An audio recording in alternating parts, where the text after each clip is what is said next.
नमस्कार. प्रेमाची गोष्ट या मालिकेच्या आजच्या भागामध्ये मी तुम्हा सर्वांचे मनपूर्वक स्वागत करते. आजच्या भागामध्ये पाहायला मिळतं, इंद्राताई म्हणू लागतात, सकाळपासून मरमर मरते आहे, पण सगळं जेवण मीच बनवलं. ओटा पुसला, लादी पुसली, झाडूही मारून झाली, पण अजूनही काही महाराणी आली नाही.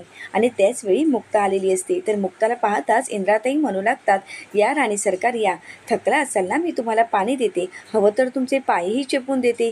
कारण आता काय करणार, सकाळपासून तर कामं करून मी थकली आहे, मरमर मरते आहे, पण एक घोट चहा कोण देण्यासाठी या घरात नाही, कारण ते माझ्या नशिबातच नाही. सुनबाईच्या हातून सेवा करणं माझ्या नशिबात कधी नव्हतंच, पण आता आलीच आहेस तर चहा माझ्यासाठी बनवशील का, की तो सुद्धा माझा चहा मलाच बनवून घ्यावा लागेल.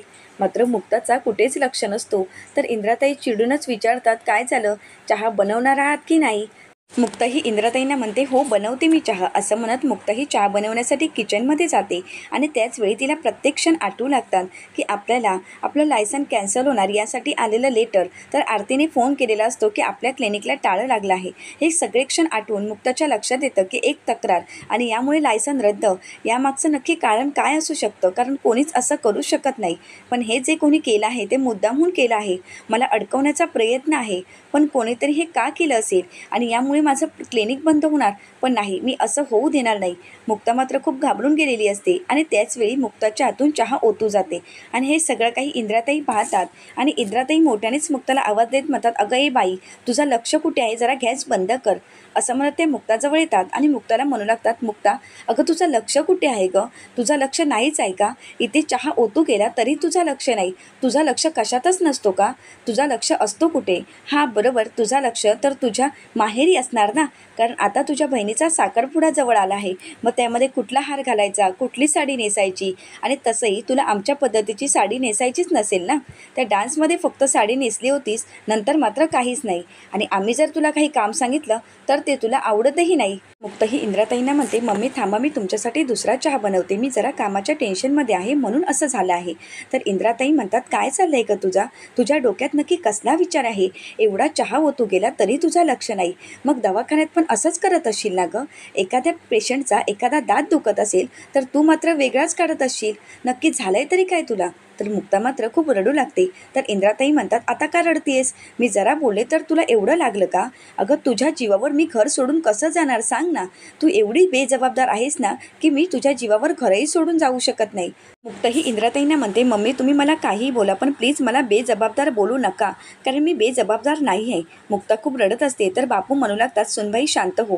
अगं इंदिरा, तुला काय झालं आहे, एवढी का बोलतेस त्यांना, अगं कधी कधी एखादी व्यक्ती एखाद्या विचारात असतात, डोक्यात विचार चालू असतात, अगं त्या सहीची काळजी घेतात, घराची काळजी घेतात, सागरची काळजी घेतात आणि दवाखानाही सांभाळतात. अगं नशीब लागतं अशी सून मिळायला, थोडा तरी जिभेवर ताबा ठेव ना गं, अगं कधीतरी त्यांचाही विचार करायला हवाच ना गं, एवढं सगळं करत असतात तरीही तू त्यांच्याच नावाने खडे फोडत असतेस. इंद्राताई बापूंना म्हणतात, तुमची आई तर माझ्यापेक्षा भारी भाषेत बोलायची आणि कोळी भाषेत शिव्याही घालायची, पण मी तसं तर करत नाही आहे ना. तर इंद्राताईंना बापू म्हणतात, अगं तेव्हा जमाना वेगळा होता, आता सुनबाई घर सांभाळून बाहेरचीही कामं करत आहे, आणि तुझी सासू तुला बोलायची म्हणून तू सुनेला बोलायला हवंस असा काही नियम आहे का. तर इंद्राताई म्हणतात, काय चाललंय तुमचा, हा माणूस आहे की कोण, प्रत्येक वेळी सुनेचाच झेंडा हातात घेऊन मिरवत असतो. अहो तुम्हाला प्रत्येक वेळी माझीच बाजू चुकीची वाटते का, दुसऱ्या बायकासुद्धा कामं करतातच ना, पण हिच्या आईने हिला शिक्षणापलीकडे काही शिकवलंच नाहीये. इंद्राताईंच्या बोलण्याचं मुक्ताला खूप वाईट वाटतं. मुक्ताही रडतच रूममध्ये निघून जाते. तर सागरने हे सगळं काही ऐकलेलं असतं. सागर हा इंद्राताईंना बोलू लागतो, अगं मम्मी काय चाललं आहे, खरंच त्या टेन्शनमध्ये आहेत, एखाद्या व्यक्तीशी बोलताना त्याचा अगोदर मूड काय आहे हे पाहावं आणि मगच बोलावं. तर बापू म्हणतात, काय झालं आहे, सुनबाई टेन्शनमध्ये का आहेत. तर सागरा बापूंना बोलू लागतो, कारण त्यांचं मेडिकल लायसन कॅन्सल करण्याबाबत नोटीस आली आहे आणि आज त्या मेडिकल असोसिएशनमधूनही जाऊन आले आहेत, पण जे काही झालं आहे ते चांगलं नसावं. आणि हे सगळं काही स्वातीने ऐकलेलं असतं. स्वाती ही सागरला विचारू लागते, म्हणजे मुक्ताचं मेडिकल लायसन कॅन्सल झालं तर. सागर म्हणतो, कॅन्सल झालं नाही आहे, कॅन्सल होण्याची शक्यता आहे आणि कोणीतरी त्यांच्याविरुद्ध कंप्लेंट केली आहे आणि म्हणूनच हे सगळं घडलं आहे. तर इंद्राताई म्हणतात, एखाद्या पेशंटचं नुकसान झालं असणार आणि म्हणूनच त्यांनी कंप्लेंट केली असणार, आणि तसंही मला पण आता कंप्लेंट करायची आहे, मला जागा दाखवशील का त्याची. तर सागर म्हणतो, मम्मी अगं तू काय बोलतेस, इंद्रताई म्हणतात, हो मी बरोबरच बोलते आहे. घरात काही झालं की सासूचा दोष, सासूला दोषी ठरवायचं. पण तिकडे काही झालं तर दोष कोणावर देणार? मला वाटतं हिनेच काहीतरी केलं असणार आणि म्हणूनच हे सगळं झालं आहे. पण जे झालं ते योग्य झालं असं म्हणत इंद्राताई तिथून निघून जातात. तर बापू हे सागरला सावरतच म्हणतात, सुनबाईला सांभाळ. तर सागरा तिथून निघून जातो. त्यानंतर बापू हे स्वातीला म्हणू लागतात, अगं तुझ्या आईला जरा शिकव, कधी काही बोलायचं ते शिकव. मात्र स्वाती खूप खुश झालेली असते. घडलेल्या गोष्टीचं मुक्ताला खूप वाईट वाटतं आणि म्हणूनच मुक्ता ही रूममध्ये रडत बसलेली असते. तर सागर येतो आणि मुक्ताला म्हणतो, अरे बापरे, सईने किंवा तुमच्या पेशंटने बघितलं तर काय म्हणतील, आपल्या डॉक्टर रडत आहेत. असं म्हणत सागरा मुक्ताला शांत करत तिला पाणी देतो. सागरा मुक्ताला म्हणू लागतो, मी तुमचा आदर करतो, कारण एखादं वाईट घडल्यावर किंवा वाईट वाटल्यावर तुम्ही रडत बसणाऱ्या नाही आहात, त्यावर सामना करणाऱ्या आहात. प्रत्येक संकटात धीराने तोंड देता, प्रत्येक संकटात मागे न हटता त्या गोष्टीसाठी तुम्ही लढत असता आणि तुम्ही वाघिणीसारखे आहात. तर मुक्ताही सागरला म्हणते, तुम्ही माझी मस्करी करत आहात ना? सागर म्हणतो, अजिबात नाही. तुम्ही कोण आहात याची मी तुम्हाला जाणीव करून देत आहे. तुम्ही एखाद्या व्यक्तीचं चुकलं तर त्याला सडेतोड उत्तर देता, योग्य बोलता, समोरच्याला कितीही काही वाईट वाटलं तरी सत्य घटनाच तुम्ही त्यांच्यासमोर मांडत असता, इतरांसाठी खंबीर राहता. मग आता स्वतःसाठी खंबीर राहा ना. उठा, जाऊन त्यांना जाब विचारा. मुक्ता म्हणते, गेले होते पण त्या व्यक्तींनी मला तिथे बसून ठेवलं. मागून येणारी सगळी लोकं आपलं काम करून जात होती, मात्र त्यांनी मला तिथे 1.5 तास बसवून ठेवलं. मलाही खूप राग आला. मी खूप वैतागले आणि त्यांच्या केबिनमध्ये गेली आणि त्यांना विचारलं की तुम्ही मला एवढा वेळ कसं काय बसवून ठेवू शकता? मला माझी बाजू मांडायची संधी मिळायला हवी. तुम्ही हे सगळं काही अनप्रोफेशनल वागत आहात. तर ते मला काय म्हणालेत सागर माहिती आहे? आम्ही जे केलं ते अनप्रोफेशनल नाही, तर तुम्ही जे वागलात ते अनप्रोफेशनल आहे. आज सगळ्या संपूर्ण असोसिएशनला तुमची लाज वाटत आहे आणि तुम्ही जे केलं आहात ना, त्यामुळे तुम्ही इथे उभेही राहू शकत नाही. तुम्ही इथून निघून जा. तर सागरा मुक्ताला शांत करत म्हणतो, नाही नाही, हे सगळं काही चुकीचं आहे. मुक्ता म्हणते, त्यांचे अगोदरच कोणीतरी कान भरलेले होते, त्यांनी फक्त फॉर्मॅलिटीज म्हणूनच मला बोलवलं होतं. सागरा मुक्ताला म्हणतो, तुम्ही अजिबात काळजी करू नका. मी माझ्या वकिलांशी बोलून घेतलं आहे आणि तुमचं लायसन कॅन्सल होणार नाही. आपण दोघे मिळून ते लायसन वाचवणार आहोत. मुक्ता, तुम्ही आज एक चांगली मुलगी आहात, एक चांगली आई आहात, सून आहात, बायको आहात, मैत्रीण आहात, सगळं काही आहात. पण आजवरच्या बघितलेल्या सगळ्या डॉक्टरात बेस्ट डॉक्टर तुम्हीच आहात. मुक्ता, तुमच्या नॉलेजवर कोणी शंका घेऊ शकत नाही आणि डॉक्टर व्हायचं काही खायचं काम नाही आहे. तर मुक्ताई सागरकडे पाहू लागते. सागर विचारतो, काय झालं? मुक्ता म्हणते, बाबाई असंच म्हणायचा. मला बघायला येणाऱ्या मुलांना तो सांगायचा, माझी मुलगी डॉक्टर आहे. तुम्हाला काय वाटलं? ही खायची गोष्ट नसते. सागर, हो, डॉक्टर होण्यासाठी मी खूप मेहनत घेतली आहे. या फील्डमध्ये येण्यासाठी मी माझे अगदी सगळे कष्ट पणाला लावले आहेत.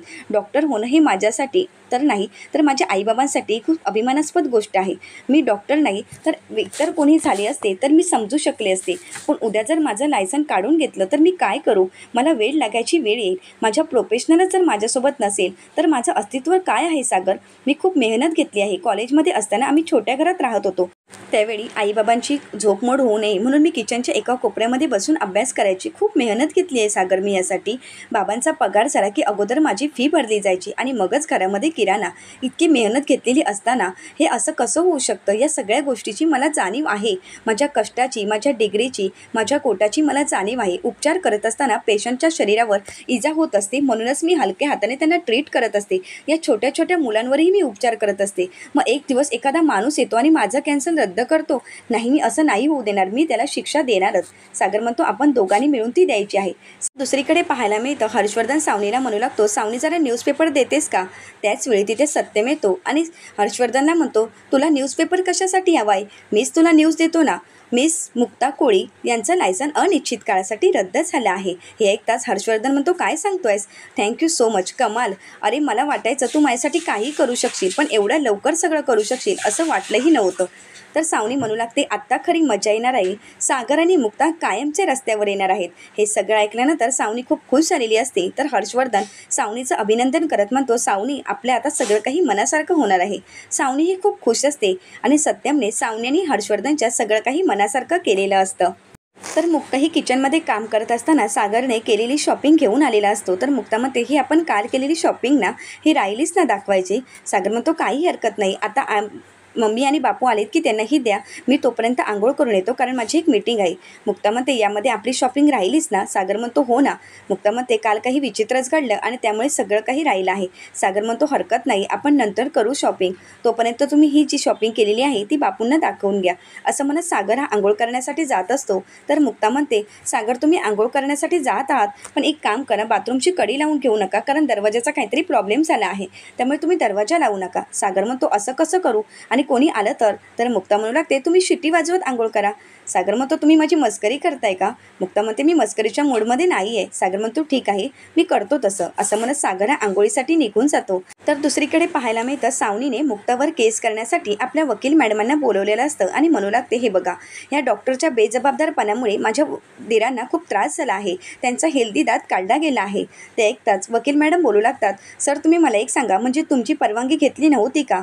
तर सत्यम म्हणू लागतो नाही, माझा चांगला दात त्यांनी काढला आहे, एवढंच नाही तर त्यांनी माझ्यावर मारहाणही केली आहे. तर सावनी ही आश्चर्यचकित होत म्हणू लागते मारहाण म्हणजे कोणी केली असेल. त्यावर सत्यम म्हणतो हो, मला असं वाटते की त्यांच्या स्टाफपैकी कोणी नव्हतं, फॅमिलीमधील एखादी जण कोणीतरी व्यक्ती असावं, पण त्यांच्यावर स्ट्रॉंग ॲक्शन घ्यावीच लागेल.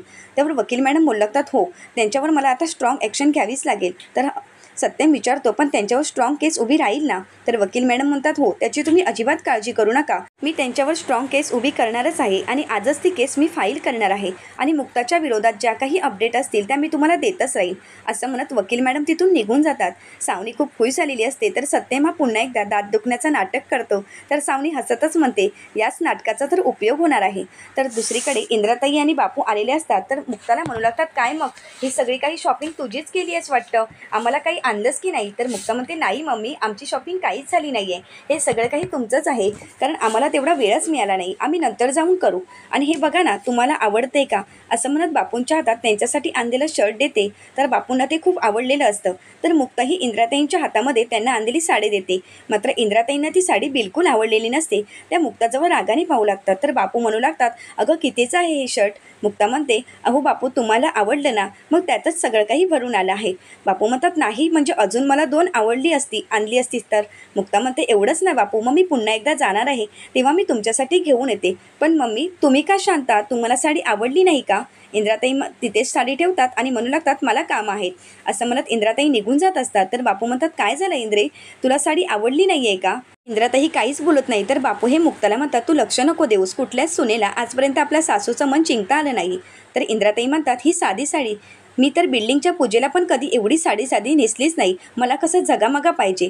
तर इंद्राताईंचं हे बोलणं ऐकून बापू म्हणतात अगं मी गेलो होतं का, तिने आणली आहे मग तुला आवडीने घ्यायला काय झालं आहे. तर मुक्ता म्हणते सागरला दुसरीच आवडली होती, पण मीच त्यांना म्हणाले की आपण मम्मीसाठी एक महागातली साडी घेऊ आणि ही जास्त जरा महाग होती म्हणूनच मी ही साडी घेतली आहे.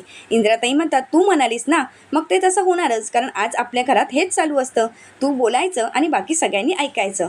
तर इंद्राताई रागाने निघून जातात. तर बापू म्हणतात तू तिच्या बोलण्याकडे लक्ष देऊ नकोस, कारण इंद्रा म्हणजे एक रेडिओ आहे, तुला तर माहीतच आहे. मात्र मुक्ताला खूप वाईट वाटलेलं असतं.